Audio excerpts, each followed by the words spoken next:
तो आज हमने सरदार उबैद डोगर के हवाले से दूसरा रुख दिखाने की कोशिश की है और इंशाल्लाह दूसरा इंटरव्यू बहुत जल्द आएगा।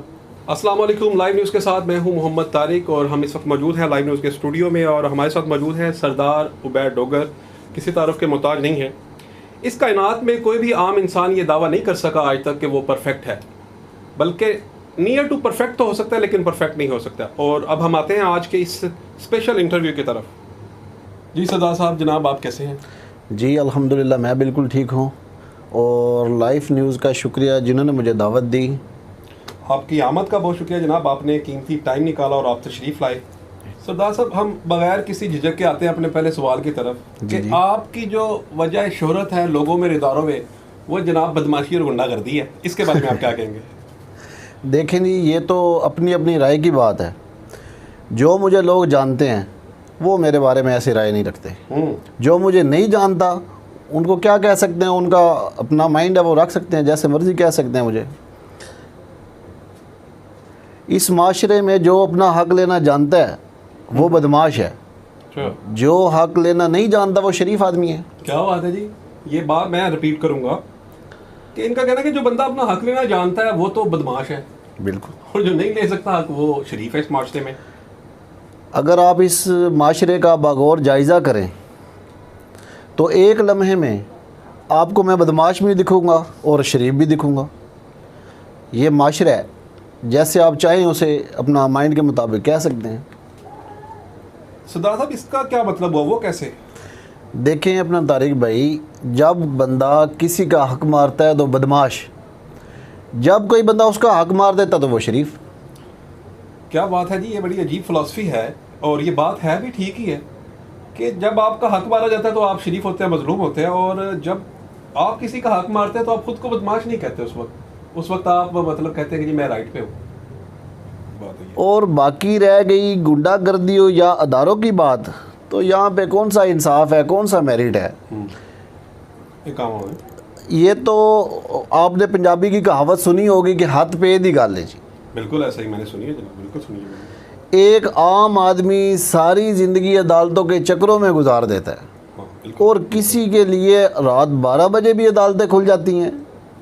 बिल्कुल बिल्कुल ऐसा हुआ। ये तो एक सवालिया निशान उठा दिया सरदार साहब आपने कि बिल्कुल एक आम आदमी के लिए तो अदालतें बड़ी जहन्नुम का दर्जा रखती हैं, और बाकी रहेगी मेरिट की बात। मेरिट पे भी और सिस्टम पे भी एक सवालिया निशान है। तो मैं इस बात से बिल्कुल एग्री हूँ कि हमारा सिस्टम में थोड़ी प्रॉब्लम है। अच्छा, तो सरदार साहब आपने अभी कहा कि जनाब कि हर एक कमज़ोर आदमी के लिए बदमाश होता है और बदमाश के लिए भी एक बदमाश होता है, तो फिर आप किस किस्म के बदमाश हैं? देखें जी तारिक भाई, ना मैं अपने साथ और ना मैं अपने दोस्तों के साथ किसी किस्म की हक तलफी होने की इजाज़त नहीं देता। अच्छा, अब ये आपकी मर्ज़ी है, आप इसे अपना बदमाशी समझें या हक समझें या फ़र्ज समझें। और इसी वजह से मुझे कई मरतबा पाबंदे सलासल होना पड़ा, कई मरतबा मुझे बेगुनाह जेल काटनी पड़ी है इस वजह से। जी सरदार साहब, किस किस्म के बदमाश हैं जनाब?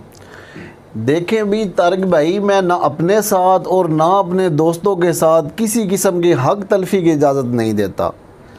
अब आपकी मर्ज़ी है, आप इसे बदमाशी समझें या मेरा फ़र्ज समझें।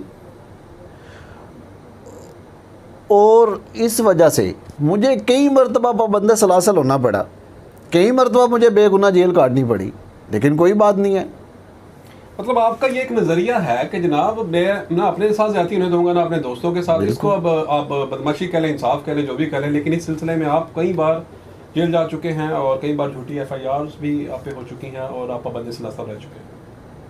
सरदार साहब, आप पाबंद सलासल और जेल तो तकरीबन कोई 2 किलो के करीब FIR थी आपके ऊपर, उनके सिलसिले में रह चुके हैं।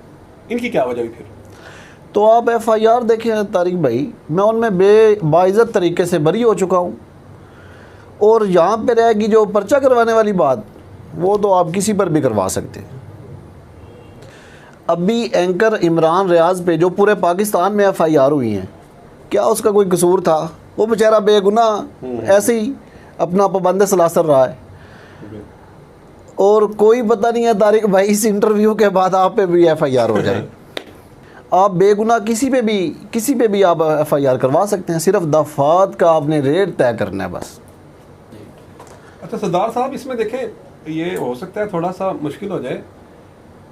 जाहिर है अपना आपने अगर घर का निज़ाम चलाना है, ज़िंदगी गुजारनी है, तो फिर कोई ना कोई काम कारोबार तो बंदे का होता ही है। तो फिर इसमें आपका क्या बिजनेस है? जी मेरा केबल नेटवर्किंग का बिज़नेस है और मैं प्रॉपर्टी अपना इन्वेस्टर हूँ। मतलब आप केबल नेटवर्किंग करते हैं और आप बाकी प्रॉपर्टी के इन्वेस्टर हैं। जी जी। अच्छा सरदार साहब, एक तरफ आप समाजी और सियासी होने का भी दावा करते हैं, खिदमात का दावा करते हैं, तो ये खिदमात किस तरह से करते हैं? देखिए जी तारिक भाई, करने वाली ज़ात अल्लाह की है। हमारे दरवाजे पर जो आ जाता है हम उसकी जितनी मदद कर सकते हैं हम उसकी करते हैं। अब मैं आपको गिनवा तो नहीं ना सकता। तो सरदार साहब, यहाँ पे आप आज लाइव न्यूज़ के प्लेटफॉर्म पे हमारे साथ मौजूद हैं और इसको आपको पूरा सरगोदा देखेगा इंशाल्लाह और पंजाब देखेगा। आप क्या पैगाम देंगे सरगोदा की यूथ से? जी सरगोदा की यूथ ख़ास तौर पे बच्चों से मैं ये कहूँगा कि आप दिल लगा के पढ़ें या कोई हुनर सीखें, कानून को अपने हाथ में ना लें बस। अच्छा, तो सरदार साहब का पैगाम है जी सरगोदा की यूथ स्पेशली बच्चों से कि आप तालीम हासिल करें, कोई हुनर सीखें, मेहनत करें और कानून को हाथ में मत लें। तालीम जो बाकायदा हासिल किया है वो तो तारिक भाई ज़्यादा नहीं, लेकिन जो मैंने ज़माने से सबक सीखा है उसकी कोई डिग्री नहीं। क्या बात है जी, ये मैंने वासिफ अली वासिफ का एक कोट पढ़ा था कि जो चीज़ ज़माना आपको सिखाता है वो किताबों में होती नहीं। जी, तो एक बार फिर हम शुक्रिया अदा करते हैं जनाब सरदार उबैद डोगर साहब का कि आप हमारे स्टूडियो तशरीफ़ लाए। मैं यहाँ पे अपने नाजरीन से गुजारिश करूँगा, अपने जो देखने वाले हैं उनसे गुजारिश करूँगा, देखिए तस्वीर के दो रुख होते हैं और कभी कभी हमारे पास सिर्फ एक रुख होता है, हम एक रुख को देख रहे होते हैं।